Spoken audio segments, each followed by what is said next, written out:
Ripple actually goes back to '04. So the kind of seed of it was a project called the Ripple Project, which was created by this really smart engineer up in Canada, Ryan Fugger, who had this idea of creating a person-to-person exchange of kind of credits, personal credits or IOUs, which effectively you could always argue credit and currencies, you can almost argue everybody has their own currency and their credit. They're very related. And it was a really neat system. It was a nonprofit. It was kind of a one-man show. He worked on it for years. You know, got a lot of respect and attention, but never really got to scale. Maybe it was just too early.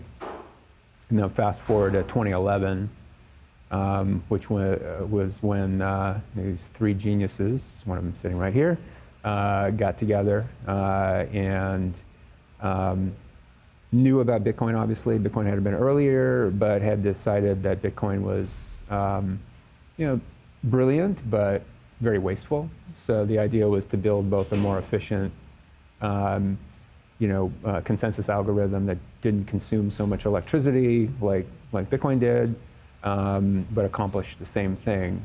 But importantly, at the same time, was also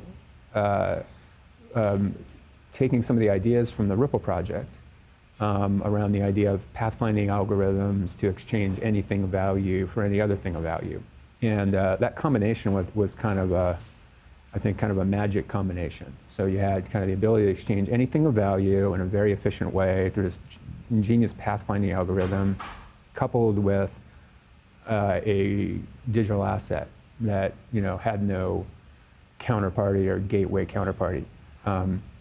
That's a neat combination. And in fact, that is kind of the germ of what I think we now view as a much broader Internet of Value.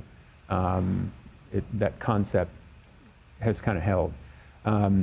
So I got involved with, you know, the three geniuses working on this stuff.